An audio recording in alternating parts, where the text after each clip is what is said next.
Hi everyone. Tara, how are we doing? Are we waiting for some more folks to join?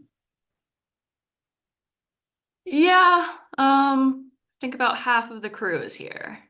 Okay, okay. So maybe we wait like 2 more minutes and then we get started. All right. Thank you.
In interest of time, do you want to just go ahead and get started, Miriam? Sure thing. Let's go ahead and do that. Hi everyone. Good afternoon. I'm Miriam, and we would like to know if who's in the chat room with us, in the Zoom room with us. So if you can put your name in the chat and how many years you have been working or volunteering with IFCS. And we can just kind of read each other's names. Since this is a big, since Zoom is a little bit hard to turn on and off the mute, we'll introduce each other through the chat. So take a moment to do that while we're waiting for hopefully more folks to show up. Like I mentioned, I am the program director and I'm almost 3 months. Next week will be my third month working with IFCS. So I am definitely the newbie, including with volunteers. I'm the newbie here. So it's good to be with you all.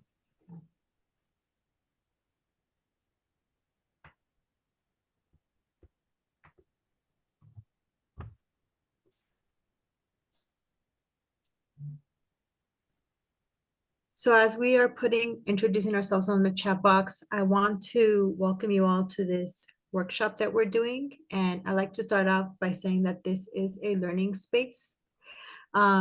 This means that with the topic specifically on trauma-informed practice, we all have different experiences on this, and it's a very sensitive topic, especially for those who may have a direct experience with trauma. So we are both learning either something new that we are not familiar with, or a new perspective or understanding of trauma. So I just want to encourage this is a learning space. I also want to thank Tara for setting up these trainings. For those who don't know, this is actually thanks to Tara and former program director Allison, who thought about this topic together. And I volunteered to to do this presentation because it connects a lot with who I am. But I just want to thank her for kind of coordinating us all in the spaces. She will be monitoring the chat box as I'm presenting. So if you have any questions or tech issues coming up, Tara is your go-to person who will respond to that.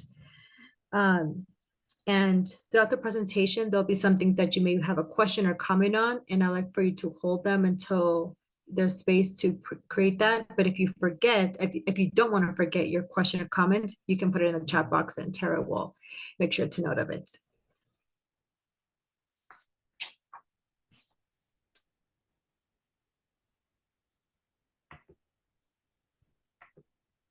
A little bit about myself and why I volunteered to say, hey, I'll do this training. Personally, I was born in Mexico and came to the US with my parents as an infant, and I grew up in the US overcoming a lot of challenges of being first generation immigrants. And as of 3 years ago, most of my experience has been undocumented. So having that personal experience of just overcoming challenges and trauma related situations is really, that's why I really care about this topic. And also professionally working in a nonprofit for over 10 years, I've done several trainings with volunteers who have like accompanied newly arrived immigrants or supporting families who were impacted by detention and deportation. So that's why I'm really passionate about this topic. And I feel that the reason why it's is topic of trauma-informed practice is a really great way for us to make sure that we are doing our best to make sure that everybody who comes to the market or comes to IFCS for any services is able to be served. I do want to say that this is what we're going to learn today. And I'm not a psychologist or a medical practitioner. So that's why this workshop is really focusing on very broad topics on trauma. Tara did send a video for us to view that had a little bit more on the neuroscience and the science behind it. But this really is about practice and us together kind of reflecting on what we've learned and seen and how we can find the language and the tips to help us um, really acknowledge when we're noticing that people in our communities their behaviors are impacted by trauma and how we can practice it together. This workshop is going to be interactive, so there'll be a space for us to share together, and I'm looking forward to hearing how we all think about the practices of responding to trauma together.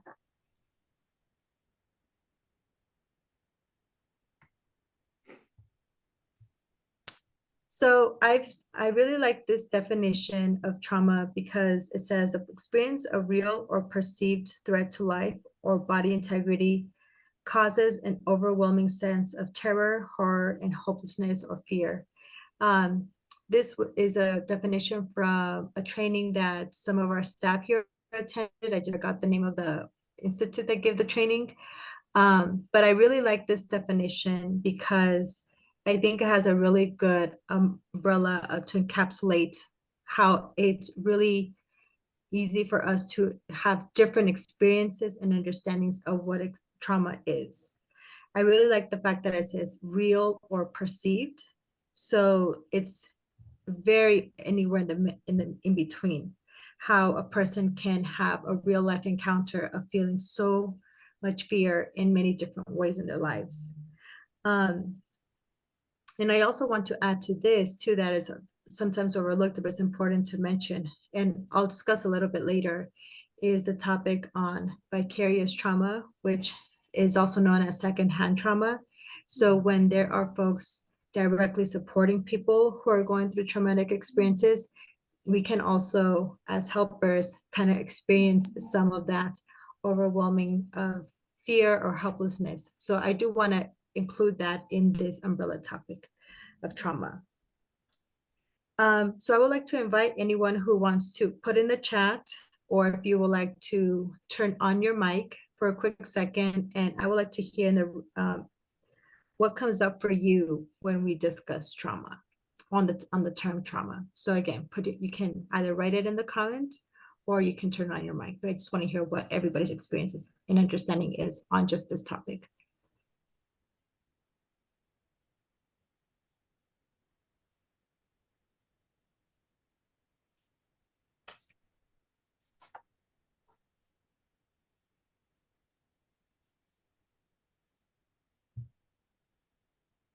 Or you can raise your hand if you feel like you've had a personal experience or know of someone who can be under this umbrella. You can also just raise your hand on the video too. Kathy says pain, fear, great. Donna, you said my experience is that everyone has some form of trauma. Barb, living with daily uncertainty like want of food or insecure housing. Great. Thank you.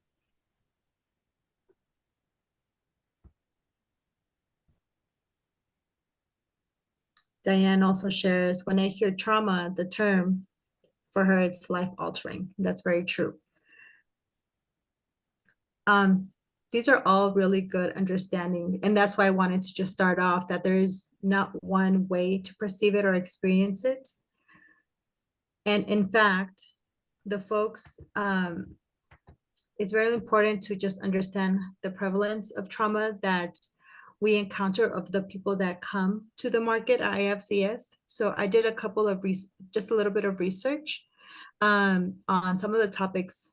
And here's what I found. I thought this was really impactful. Like food insecurity was 9% in 2020, and it jumped to 11% in 2023. And specifically, Hispanic and African American populations are twice as likely to be food insecure. This is from the Colorado Health Institute, who just published a report on this last month. For homelessness, there's a 24% increase in homelessness in the Denver metro area, 69% increase of families with children experiencing homelessness. This is from the 2023 State of Homelessness. And then for immigration, we have, let me just move these boxes around on my screen. There we go. Over 41,000 of newly arrived immigrants have moved to Denver since January 2023, and Colorado has the highest level of migration relative to the population of any state on the southern border. So this really just helps us to have just a little bit of a glimpse of how prevalent people experience with trauma is. And these are most of the folks that we are serving at IFCS.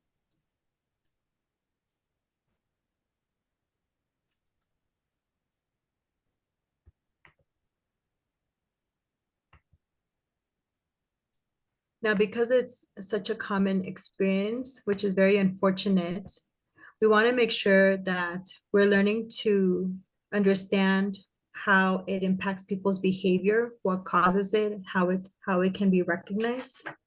But most importantly, although it can feel very overwhelming and scary to understand, like there's so many people who are going through this experience. In my time that I've in my life and working with others, I find it very important to understand that trauma is a very strong and real reaction of emotions, and a lot of psychology, and our brain and body are reacting in a very strong way. However, it's important to remember that does not define the person. So even if the person at that moment is aggressive, has a very strong tone that it's making you feel defensive, it's important to know that that moment is not who they are. There is more to behind them. And that helps us to remember that in these situations, it's not about us. It's important to learn how to understand so we can learn to de-escalate, how we can create a space where they can hopefully calm the nervous system, make them feel safe and heard. And that way, that's a very concrete way that us staff and volunteers can make an impact in folks' lives. Although a lot of these situations are very big and complex that are leading to folks to experience trauma, we can, on that one-on-one interaction, can really make a difference. And I've seen that time and time again and again. This is why I really believe this topic is important to just discuss.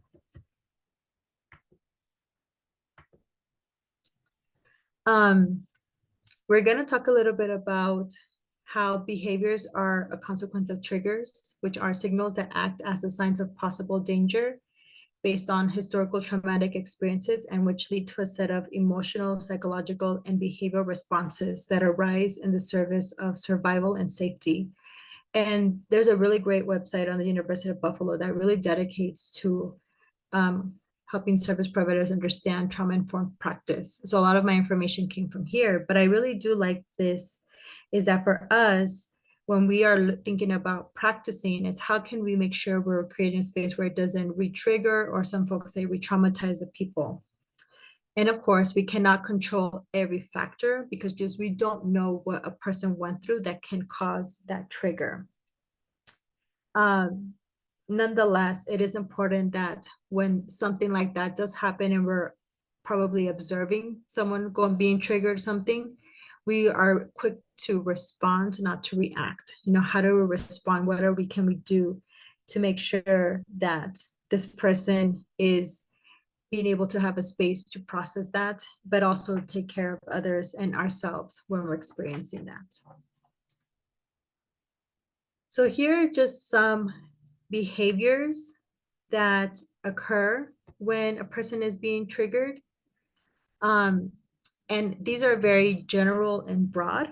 So, but I felt like it was a good starting point that this University of Buffalo website shares. So it's difficulty being redirected.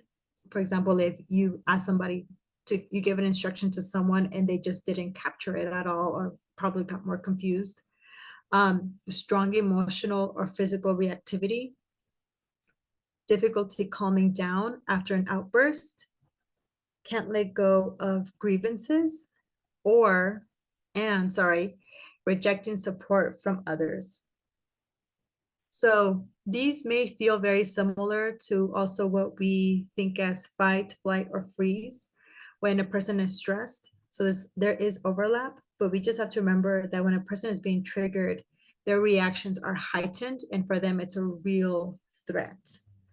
And it's very important to know that we have to make sure that we're creating a buffer space between what they're experiencing and our personal safety or our way to respond, so that we learn how to pivot and guide a person rather than creating something more and having reacting to their reaction.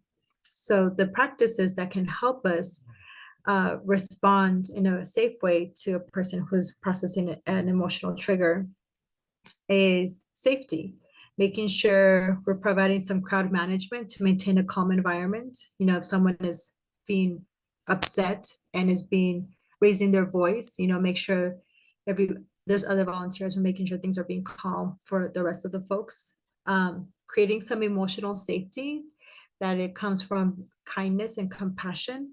And this is important to also mention that it's important at the moment not to touch the person, although it's normal for us to want to gesture with our hand that we're there with them.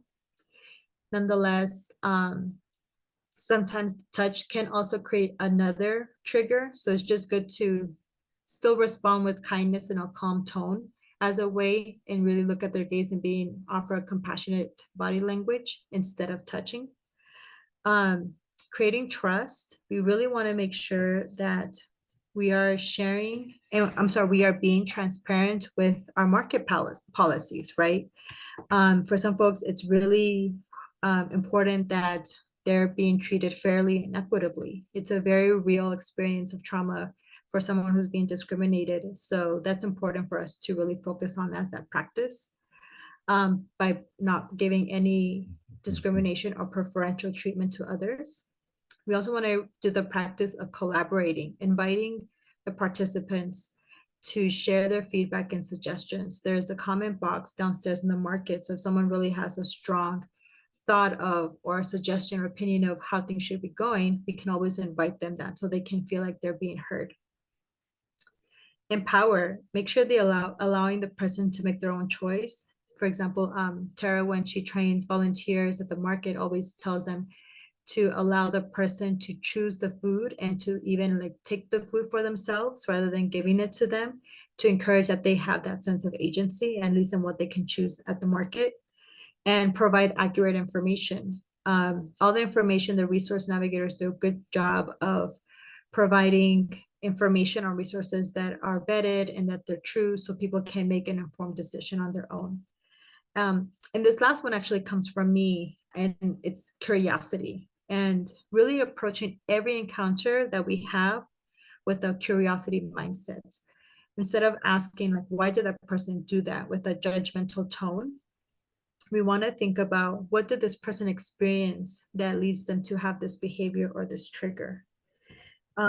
What has this person, what is another way to look at the situation when a person is upset, or they're just not being able to redirect and after we give them instructions, right?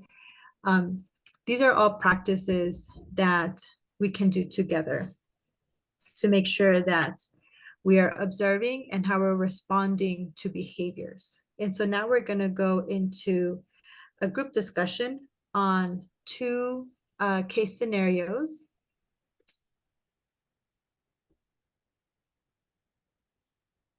That we're going to do a group share. And it's important that when we're doing this practice, this may be reflective of a situation you experienced before, but they really are something I just kind of created.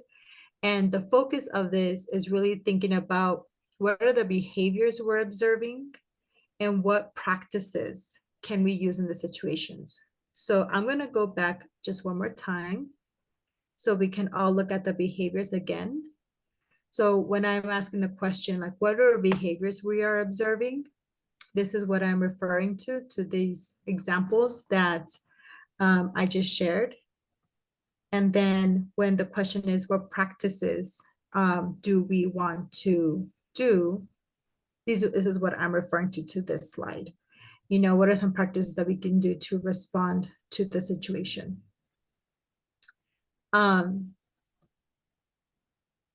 So I'm going to read the case scenario and we'll have just like a moment to think to ourselves, or if you want to write something down, that helps. And then we'll open as a group discussion to whoever likes to respond with, share their thoughts, can do so. So the first case scenario is a participant lost her food bank of the Rocky card, and you direct her to wait in line to see the resource navigator. Her expression instantly changes, and in an upset tone, she tells you that she doesn't have time to see the resource navigator because she needs to go to an appointment. So she asks, can I just shop for food today and then I'll get a card next time? So what are the behaviors that we're observing in the situation, and what practices can we use in the situation?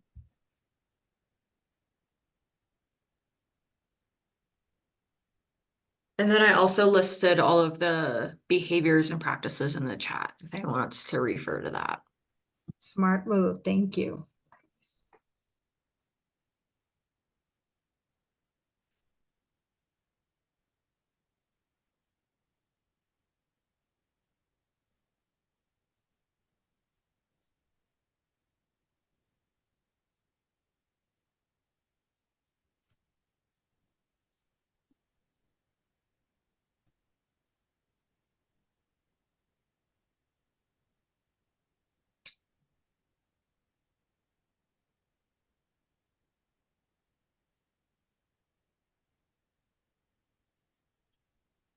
So are there anyone who would like to share I see folks are putting in the chat box. Do you want to read some aloud, Tara? Yeah. So Barb said difficulty being redirected. Diane said resistance to being redirected. Ken said strong emotional response, collaborate. Jessica said strong reaction can collaborate to help build trust and safety. And then Barb Lee said rejecting support from others. Yes, those are really great observations for behavior. So what are any other questions specifically on behavior as we're talking, or comments or thoughts of this case scenario? You're also open to ask questions and turn on your mic.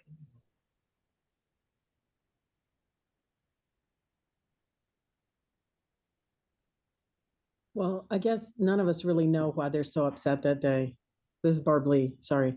So it could be many reasons. So I guess I would think try and empathize with them and say, oh, I'm so sorry your day's so busy. We do ask people to wait in line to see the navigator, and unfortunately we're busy today. And maybe suggest to them that times they could come back when it's not so crowded, like typically first thing in the morning. I don't know. Thanks, Are Barb. we on the same slide? Oh, I accidentally moved to the next one. My bad. Okay, I was Thank confused. you. Cool. We're still on the first one about the woman with the food bank of the Rocky card.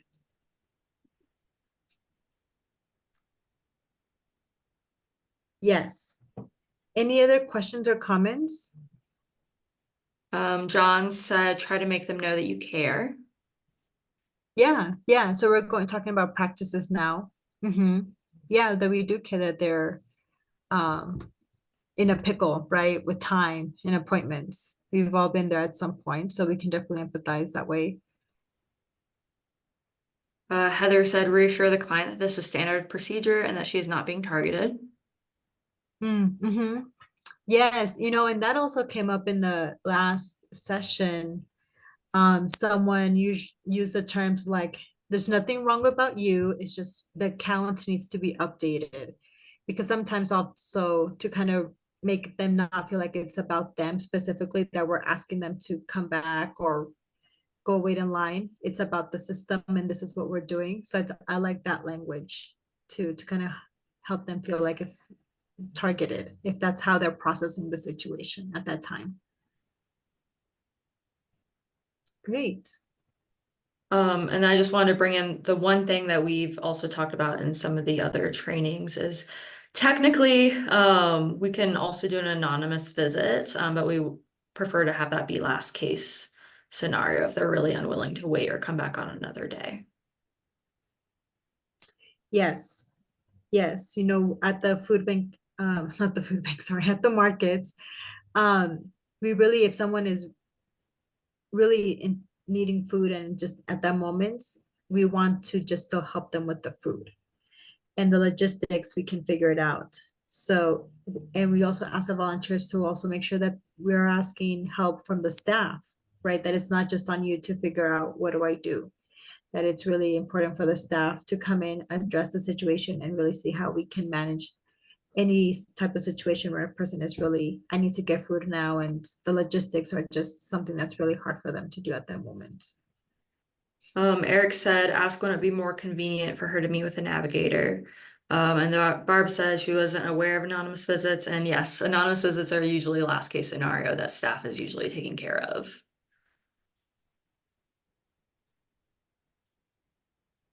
Great. Okay, why don't we move on to the second case scenario?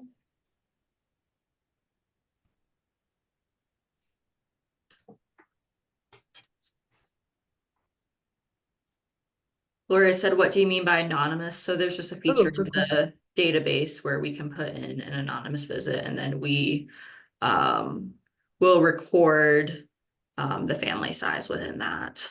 If escalated, should we involve Barb to help with that decision? I would say resource navigators, and then Barb if needed. Great questions.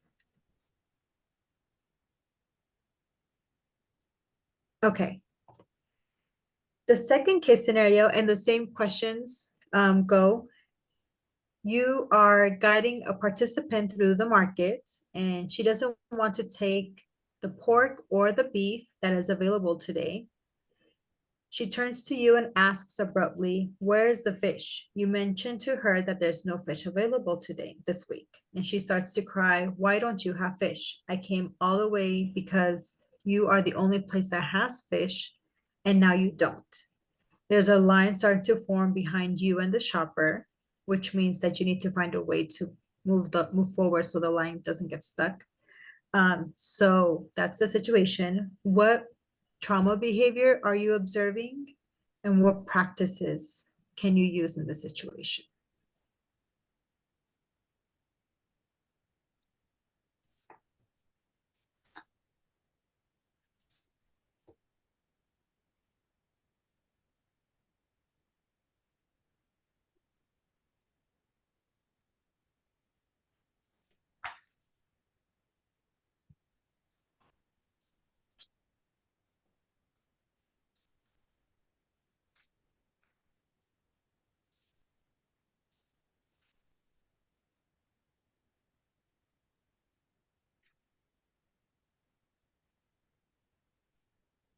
So obviously, strong emotional response is one of the things we're seeing.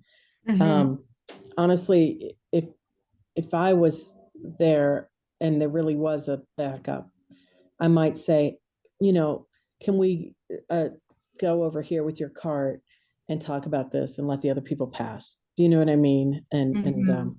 I know that's not on your list of practices, but really just trying to de-escalate by saying, we're building up a pressure situation because people behind us, so let's just step over here and talk about that.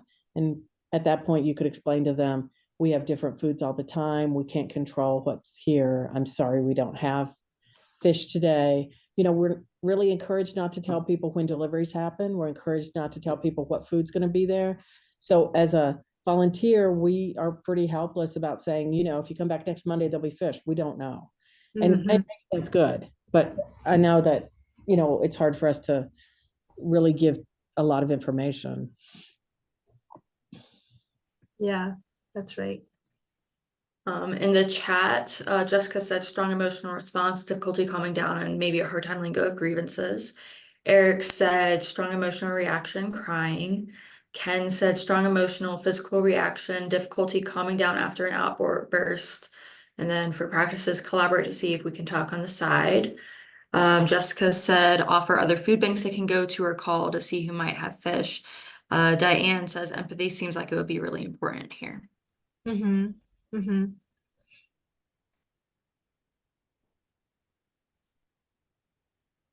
There was a good suggestion at another session where, in terms of the practice of empowering, that after the person calms down, you can probably say like, okay, we can't tell you when we have fish because it's not up to us. But if you like, could you call ahead of time before coming to ask, is there fish that day to save this person the trip? So that was a practice that someone thought that was around empowering and making them, and also kind of collaborating, like trying to figure out how to work together on the situation. Does someone at IFCS typically answer the phone when someone calls? Because I've always just gotten them, tell me which code you want to talk to. You're not necessarily having a person at that front desk telling them, yes, we have fish or no. I mean, I'd hate to give that as a Yeah, choice. and a lot of times the person at the front desk wouldn't know anyway, whether or not we have Yeah, fish. that's a good So point. good in theory, but another thought, or I guess Neil said this, suggest coming back another day, but stress that we have no control over the food that we receive. So I was gonna bounce off of that and say, they can come back another day and decide to put back their food for the day and come back another day. And then as Jessica said, we can also give them a list of other resources. Mhm. And really Ken, quick, to yeah. interject there, in giving them the list too and empowering them, they could also call other food banks to see if anyone has fish. And then Ken said, is there a number they can call to see if there are certain items? So yeah, it's hard because like what's going in the food market sometimes changes by the hour, especially with meat, depending on our supply. And a lot of times our admin that are upstairs don't necessarily know what's going out anyway. And it's hard to keep that updated. And then Ken also said in general, he tries to stress that other items are available. So yeah, you could say, yeah, we have eggs further down. We have tuna further down, things like that. Or today's a really good day for produce. Yes. Kind of redirect. Great. And this is really just kind of thinking together on practices, sharing what we've already been doing, and really just making sure that we're not alone when we're making these situations. And that's very important out of anything. I know the question is about what would you do, but really it's, you are not alone in this situation, and you can always lean on other people as a practice for help. Another thing that was talked about in another session was getting help. So bringing the person to the side and like getting help from another volunteer or another staff member. So you, again, like you don't have to face it alone. Yeah, and that in fact actually is, in addition to practices of how to respond to the person, a key part of the component, I also want to emphasize how important it is for us to do self-care. Because these situations, they're hard for us to take in. We're human too, and we too have our own experiences of probably how we manage conflict, or our own experiences of struggling, and that might touch something very deep within us. So I really want to emphasize that these practices are not for you to feel like you're in isolation and you have to be the hero of that day. If anything, the best way to help others is to ask for help. The other ones that I wanted to just share is taking breaths, because we are also probably will experience our own fight, flight, or freeze. And it's important for us to be mindful of our own nervous system and that it's being managed safely. So there's this one exercise that I've shared is breathing, but in a way that really helps us to calm down. And it's you take an inhale, like if you're smelling a flower, like a really good smelling flower, and then you like if you're blowing out a birthday cake candle. So I'll demonstrate, maybe we can do it together. So you breathe in.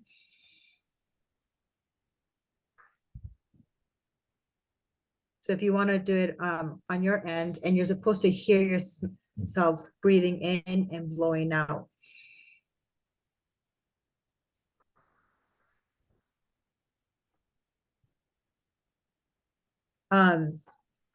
Take a break, drink water, obviously let other people know they need to take a quick break. Don't just disappear, because then we'll be concerned about you too.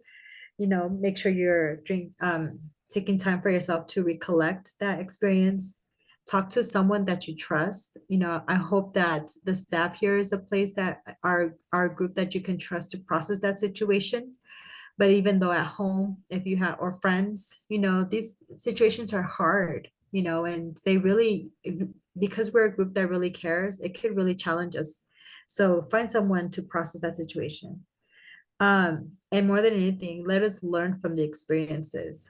Oftentimes, things will never come out the way that we expect them to come out. As calm as our tone may be, as carefully we may be choosing our words to de-escalate, we can't control how the person is managing that situation at the moment, and things are not going to go the way we expected. So let's just learn from that experiences. Sometimes we did all we could do, but the person just needed to step outside. And it's okay too if after fact you realize you shouldn't have used that word, or you touched them and you forgot because that's just your natural inclination. That's okay. That's the beautiful thing about this. It's a practice. It's not a one and done deal. It's not you just learn it and you just are good at it. It's a practice that we're always learning from. Most of the time, I'm always surprised when things go well and a situation or a hard conversation doesn't escalate more. So, I'm always like, wow, that was actually good. I don't know what I did, but that was good. So just remember that this is something we can all learn from. I think someone put something in the checks. I saw the bubble pop up. Can you read that, Tara? Yeah, so Ken said not directly related to addressing trauma, but relevant. Understand that clients are coming from a challenging situation. Greet them with a smile, tell them our name, ask theirs to make shopping more personal. The better we start the experience, the less likely to have issues or may be able to address at a more personal level. Yes. Thank you, Ken. That's exactly right. I wonder, does anybody else here want to share a self-care practice that you may have or that you like to do when you're after a very stressful, hard day?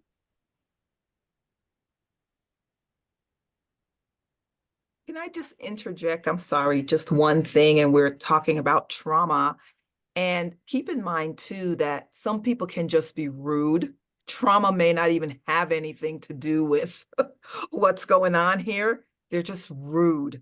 So we just all still need to be the best people we can and usher them out. And again, all these things, the self-care practice still, I think, comes into play when you just encounter rude people who may or may not have been traumatized. So I just wanted us to keep that in mind as well.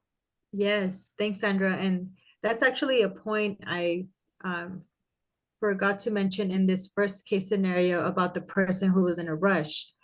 After this workshop, I want to, trying to be very careful that we don't want to assume kind of what Sandra's saying. If someone is demonstrating irritability or things like that, we're not now labeling people, this person is going through a trauma trigger. You know, that's not the goal of this, is for us to start diagnosing and labeling people. People could just have been a hard, stressful day. It's good to be informed by it, but it's very important to just be aware that people come from all walks of life, and it could just be a stressful day. Sandra says some people are just rude and that feel like that's how they have to get through life. That's just their MO. So just be aware that not everybody, not every encounter is a trauma related behavior, but it could be, and we just don't know. But we're on our end, try to do our best that we can, and practice self-care through boundaries, like Sandra was saying. Yeah. Diane, I believe that this is in response to you asking for self-care practices. She said gratitude and reflecting with writing. Yes, I love that.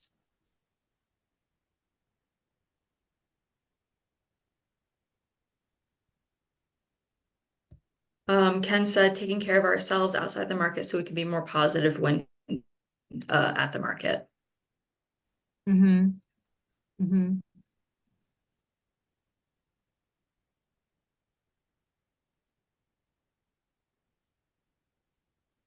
Great. Well, thank you all for taking time to think together how we can best serve the folks that we, work with at IFCS, whether it be in the market or on the resource side, in the office. This applies to everyone. And I just want to open up space if there's any other questions or comments that you wanted to just share related to this topic. But I also just want to remind folks to keep it anonymous. If there is an experience you want to share, let's just generalize folks and keep it anonymous so we can just respect people's privacy. So I'm opening the floor for any other comments or questions or experiences that you've learned from. Thank you. Go ahead, Lynn. Lynn had her hand up. I just naturally say, you may have 3 if you would like. It's like, it's their choice, and I don't know, it just makes it more pleasant, I think, than just say you can have 3. I just a lot of times say if you would like. I don't know. Yeah. It's perfect, Lynn. Yeah, I got cut off once. I was cut off for Mhm. part of this. I had an error in my computer for some reason. I went Yeah. to make a comment and I got cut off, so I don't know. No worries. And I'm also gonna send out this recording and some feedback afterwards. So everyone will be able to watch this again, because I saw a couple people got kicked out and had to come back in a couple times. So I'll make sure that everyone has access to the full recording. Okay, thanks.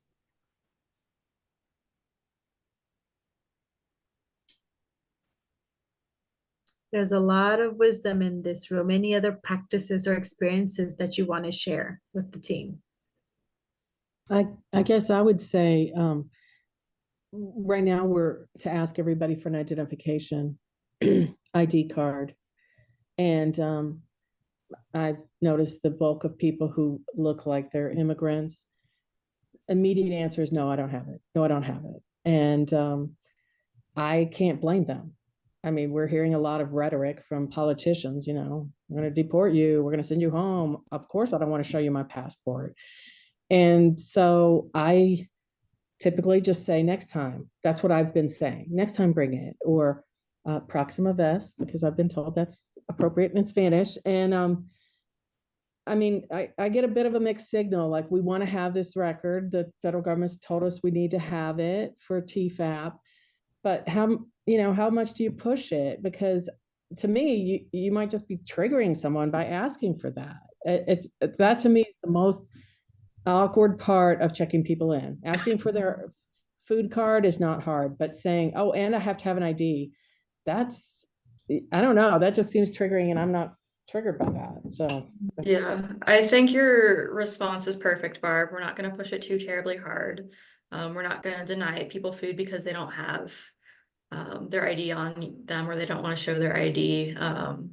Yeah, your response is perfect. We're not gonna push it too hard. We're gonna try to make it as pleasant as an experience as possible and not fault people for not having it.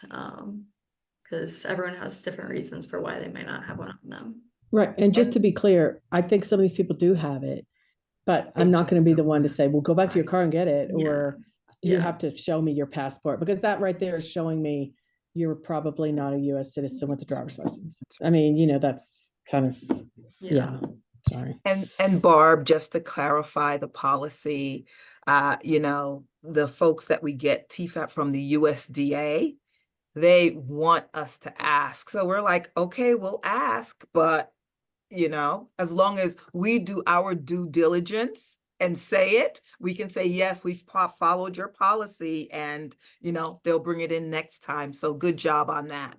Mhm. Yeah, especially since we're not having to record whether or not someone's Exactly. an ID or not. Yeah, but that's a really good point, Barb, that you're noticing why they say no. It's not that they're being difficult or trying to make a loophole. It's like, yeah, identification, especially if you can't get one because you don't have documentation, can be very scary. And so I think the way, and I've seen other folks address that question at the tablet, and I haven't seen anyone being very, at least the volunteers, like being very adamant, like, well, if you don't have an ID, we can't let you. And I appreciate that's not the attitude we're going towards, because that doesn't make people feel afraid.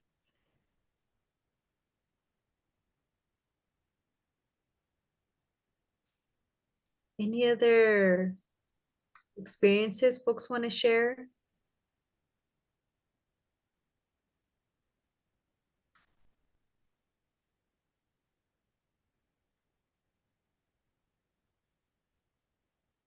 I'm curious to hear from the resource navigation side when we're working with folks processing applications on financial assistance. What have you learned or observed of how to work with folks in a trauma-informed practice?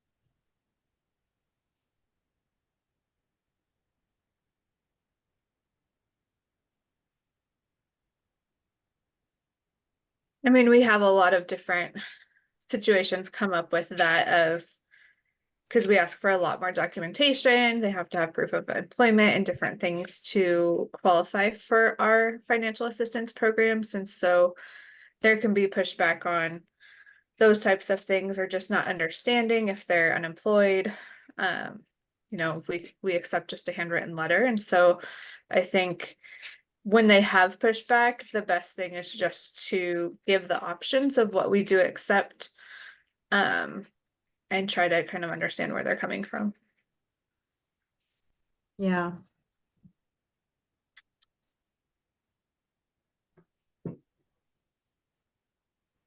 Jessica, is there anything else related on, I know you took the training a month ago roughly. Anything that you feel like what you learned in that training could be shared here? My biggest takeaways, I think, like that applied to us would be making people feel comfortable when they come in and finding some way to connect with them, which I think that's already been mentioned here, right? Of greeting them with a smile, finding some way to connect with them and make them feel welcome.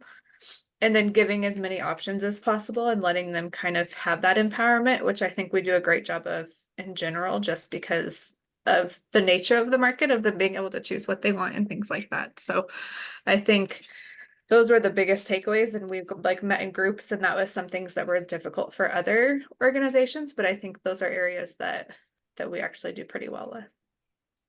Yay. Well, I'm glad to hear that from your end, Jessica. And I want to echo that. I've only been here for working with IFCS 3 months. In the first couple of weeks, or when I am in the market, I can assure that everybody's doing a really great job so far in treating everybody with respect. I do see people naturally just doing these practices, and I'm hoping that this workshop is more just to also hear from other folks, kind of sharing with one another, like what are we learning, what have we learned, and not necessarily to assume that you're not doing that practice, right? I think this is just a good way for us to have that shared language. And when a situation does come up, now we know how we can address it together, brainstorm together. So, but I just want to really thank all the volunteers and the staff who've already doing a great job in doing this trauma-informed practice.